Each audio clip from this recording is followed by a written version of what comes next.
Today we're going to be taking a look at set 4990, Rock Raiders HQ from the Rock Raiders line.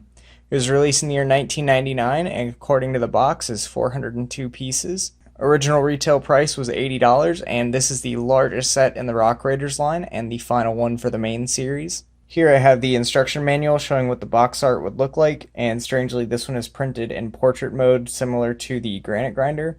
Not sure why that is. And while almost all of the pages are printed in portrait mode, even more strange is that in the last like 3 or so pages they just decided to go landscape, and I'm not sure why they didn't just print the entire thing this way or the entire thing the other way. Either one would have looked better than doing what they did here. But I do also have the comic book with this one, so we're going to go through it really quick.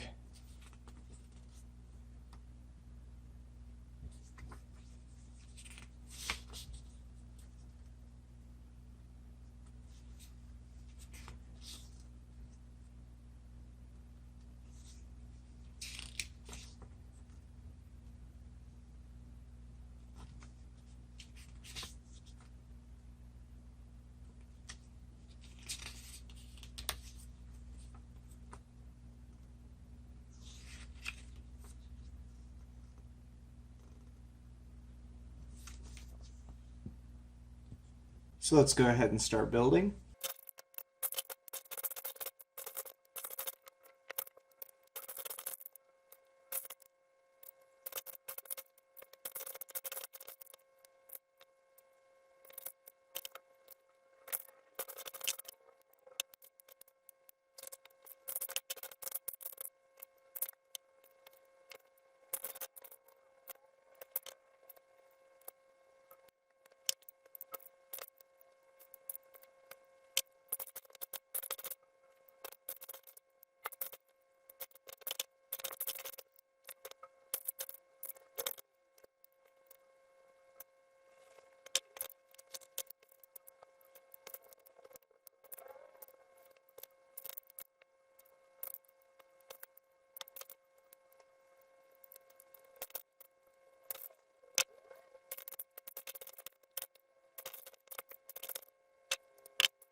So here's the completed set, and first we'll take a look at our minifigures. First up we have Jet, who we've seen many times before. I'm not going to spend too long on these guys just because we've seen all 5 of them at this point. Then next up we have Dox, and Bandit makes a return in this set as well. And then lastly we have Sparks, and it's nice to see him again, as the only other set he comes in is the Rock Raiders crew set. And thankfully this set doesn't include Axel again. I think we saw enough of him in all the vehicles that we got earlier in the wave. And it's nice that they included 4 minifigs in the set. I feel like they finally stopped skimping out on us after the last 2 sets where they only gave us 2 and 1. And of course it's the other one of 2 sets to include this Rock Monster Big Fig. So 4 figures and a Rock Monster definitely feels fair for the size of this set. One of the first things you'll notice about this set is it's got quite a large footprint and it's very tall. And a lot of that size is made up by the raised base plate that it uses at the bottom here.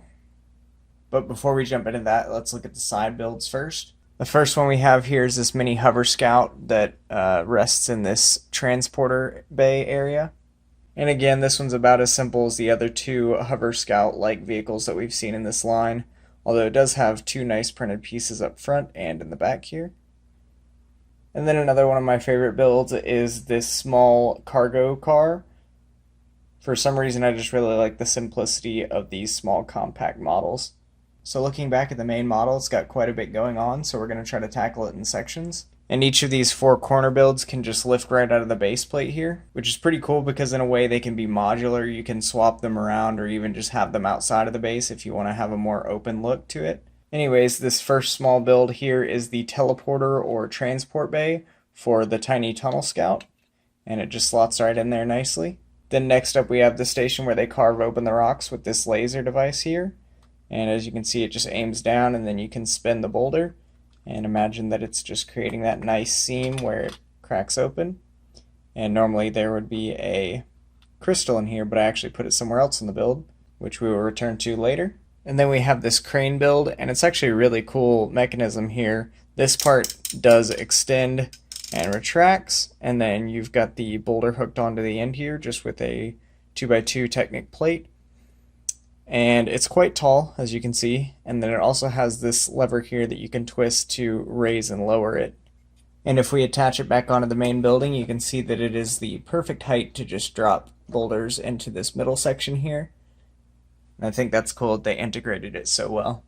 And then our last corner build here is this laser platform, which is the tallest of all of them. It's able to swivel around a full 360 degrees, and then the laser platform itself can rotate forward and down. And this is the same laser pointer piece that we saw in the Chrome Crusher, so it does light up as well. And then looking at the main middle section here, we've got this track where you can carry the boulders, and then you back your little cargo car up to it, and you push forward, and it drops it down. It actually did hit it, but it doesn't stay in very well, so you'll probably just have to do that manually, which is kind of a bummer, but I don't know what else they could have done to optimize that. And for the most part, that's pretty much it. There is a tool store on this side and the same on the other side. And as you can see, there is a large, wide open walkway area in here.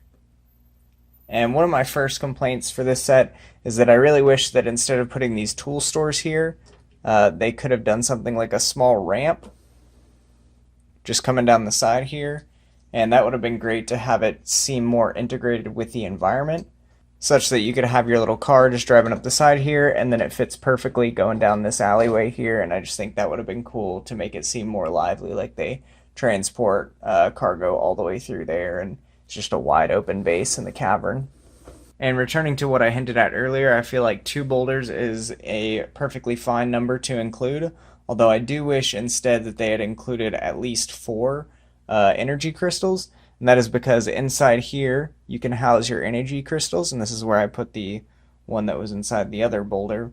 And I feel like that would just make a lot of sense to be able to have 2 energy crystals in there at all times, as well as 2 in the rocks, as a way to show that these are powering the base. And I do like the accents of these being trans neon green, as well as some accenting in these pillars back here. Other aspects of the set that also just include trans neon green to make it look like it is being powered by these energy crystals. That is a nice touch in my opinion. But my final gripe, unfortunately, is the base plate itself.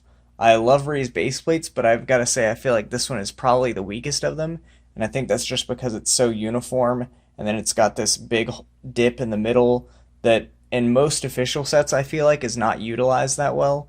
I will say the one we saw in the Dragon Fortress where they elevated it up and then had the dragon stored inside, I feel like that was a good use of that middle section there. But it's kind of hard to see. There are caverns back in there that go in on either side, and they're not used for anything. And the platform itself is so low that you can't even fit a minifigure sitting in this small car through it. And I feel like that is a big missed opportunity as well. I wish it would have had some form of an interior. Maybe if they just lifted this up a couple studs and had it be easily removable, that would be really cool if they just put some sort of like research lab or anything in there.